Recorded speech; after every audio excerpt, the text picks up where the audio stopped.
أعوذ بالله من الشيطان الرجيم. بسم الله الرحمن الرحيم.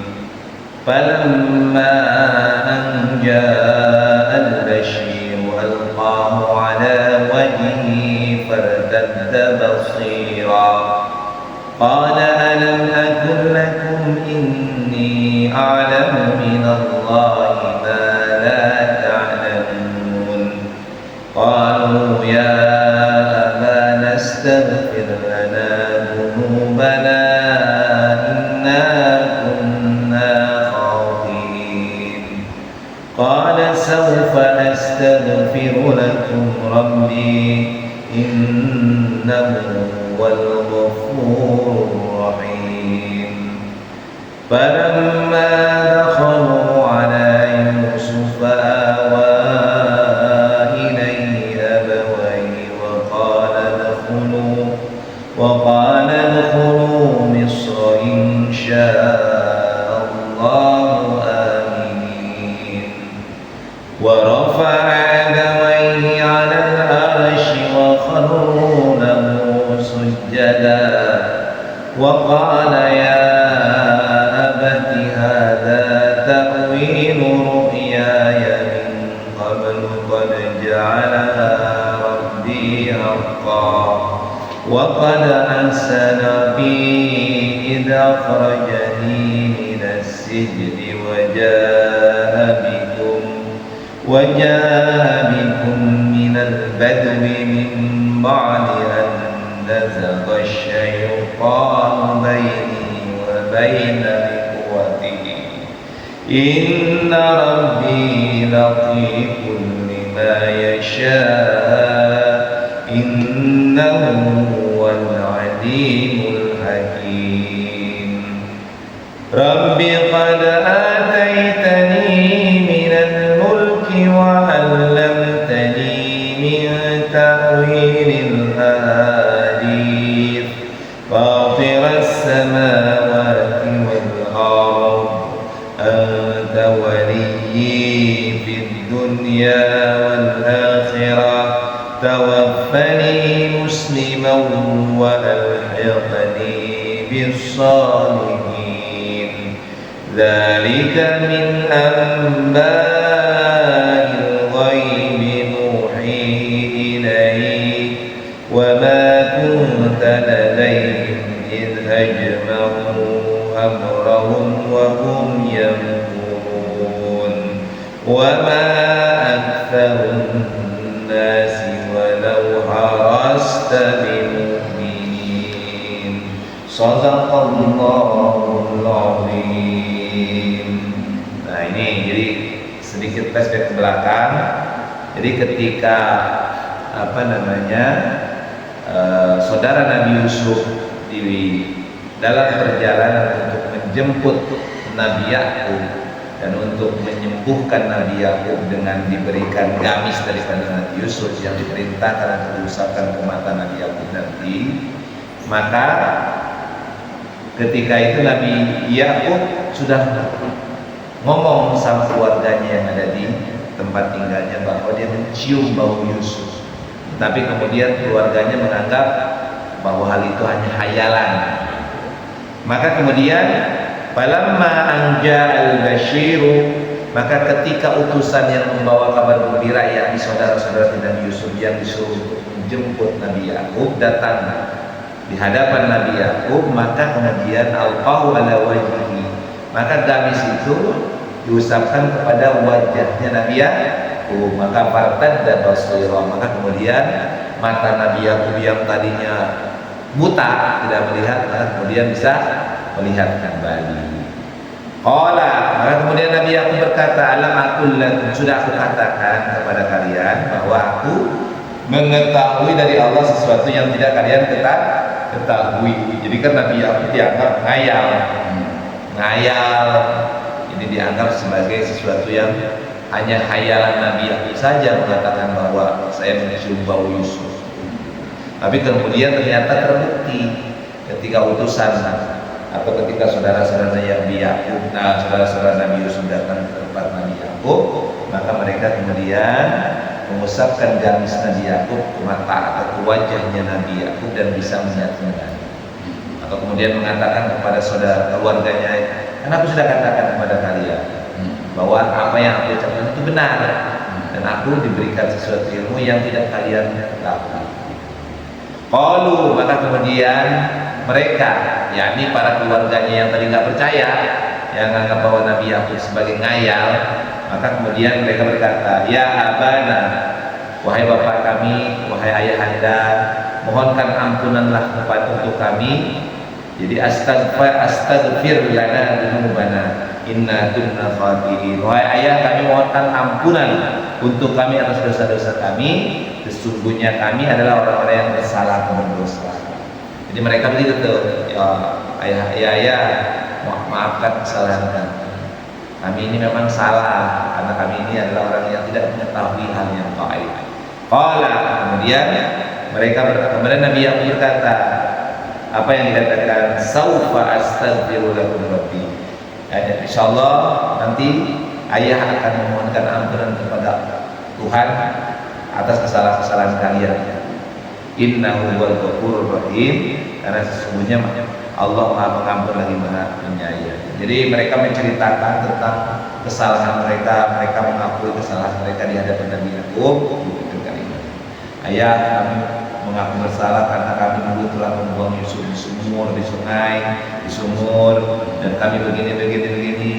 Akhirnya Nabi Yakub kemudian kalian saya maafkan. Mudah-mudahan nanti saya akan mohon ampunan kepada Allah atas kesalahan kalian. Mudah-mudahan Allah akan memaafkan kesalahan kalian, karena Allah Maha Pengampun lagi Maha Penyayang. Maka kemudian kisahnya dibawalah Nabi Yakub ke Mesir. Falamma dakhalu ala Yusuf, maka ketika sudah sampai di hadapan Nabi Yusuf, maka kemudian awa ilaihi abawaihi, Nabi Yusuf memeluk kedua orang tuanya, merangkul ibu bapaknya, gitu kalimatnya. Wa qala dulu Misr insyaallah amin. Maka masuklah ke negeri Mesir ini, insyaallah akan tentram, aman dan damai, gitu kalimatnya. Jadi disambut tuh.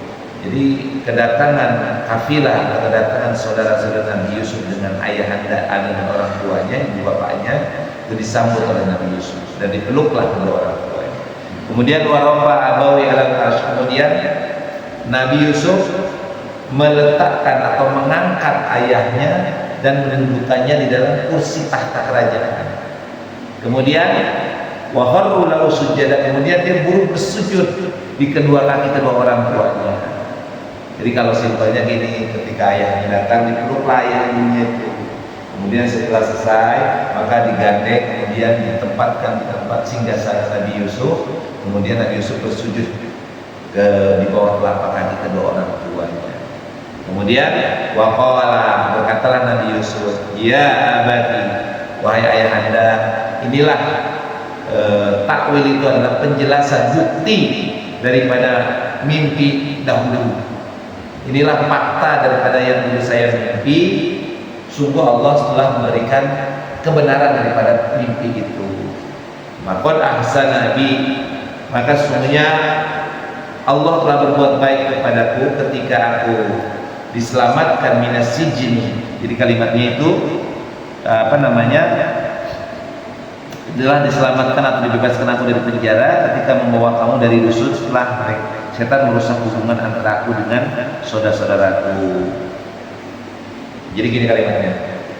Jadi Nabi Yusuf itu menceritakan kepada Nabi Yakub, ayahanda, wahai ayahku, sungguh inilah takwil, tafsir, penjelasan, bukti dari mimpi-mimpi dulu yang pernah diceritakan kepada ayahanda, di mana Allah telah berbuat baik kepadaku dengan perantaraan daripada kedua saudara-saudaraku, membuang ke sungai yang membuat benci kedua seluruh keluarga tiriku, kemudian membuang ke sumur, dan aku kemudian melalui proses-proses dan aku sempat di penjara, dan akhirnya Allah mengangkat harkat dan martabat aku, menjadikan aku sebagai orang yang mulia punya kedudukan. Kemudian sesungguhnya Allah Maha Lembut bagi orang yang dikehendakinya. Innahu huwal alimul hakim, sesungguhnya Allah Maha mengetahui lagi Maha bijaksana. Kemudian lanjutkan ucapan Nabi Yusuf, Tuhan, qad ataini, sungguh Allah telah memberikan kepadaku kerajaan dan kekuasaan dan mengajarkan kepadaku tentang penafsiran terhadap ta'wil ahadis. Ta'wil ahadis itu jadi wa'allam tani min ta'wilil ahadis, yakni mengajarkan kepadaku sebagian ta'wil mimpi, yakni tentang menakwilkan dua orang yang masuk penjara, menakwilkan tentang mimpi daripada Al-Aziz gitu kan ya. Nah, Allah telah mengajarkan tentang itu. Maka kemudian Allah lah pencipta langit dan bumi, Allah lah yang menjadi pelindung di dalam kehidupan dunia dan akhirat. Maka kata Nabi Yusuf, ya Allah, wafatkan aku dalam keadaan muslim, wal alhiqni bis sholihin, dan gabungkanlah atau persatukan atau masukkanlah aku bersama dengan golongan orang-orang yang soleh. Kemudian baru di akhir tadi, dzalika min amba'il ghaib. Nah, inilah kata Allah Subhanahu wa taala kepada Nabi Muhammad, ya Muhammad, inilah sejarah, kisah, kejadian yang gaib, yang belum pernah aku ceritakan, yang aku wahyukan kepada kamu, dan kau tidak pernah ada bersama mereka ketika orang-orang atau keluarga atau saudara-saudara Nabi Yusuf bersepakat untuk melakukan kejahatan. Nah gitu. Jadi wahai Muhammad, inilah kisah tentang Nabi Yusuf yang aku ceritakan, aku wahyukan dalam Al-Quran, dan kau tidak pernah ada bersama mereka ketika kejadian di mana saudara-saudara Yusuf melakukan kejahatan dan tipu daya.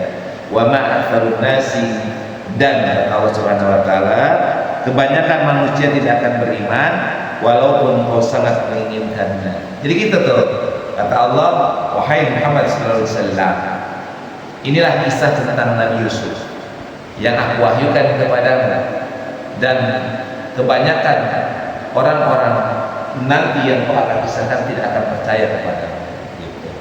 Jadi simpelnya kisah Nabi Yusuf dibungkus sebuah perjalanan yang luar biasa. Poinnya adalah barang siapa yang bertakwa, ya kan, ada di ayat yang kemarin yang terakhir. Ingat nggak bagaimana rumus yang dilakukan oleh Nabi Yusuf? Ya, ingat nggak tentang Nabi Yusuf? Kalimatnya apa? Yang sabar itu tentang apa namanya, Allah berbuat kebaikan, yang berbuat baik, bertakwa dan bersabar, maka Allah akan mengangkat derajatnya. Ada ingat nggak kebatalan?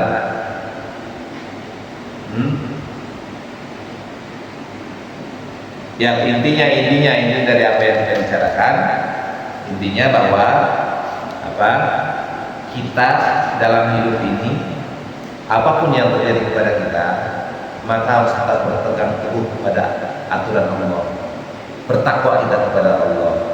Maka kalau kita bertakwa kepada Allah dan kita bersabar dengan apa yang menimpa kepada kita, maka Allah akan angkat derajat kita di dunia dan di akhirat.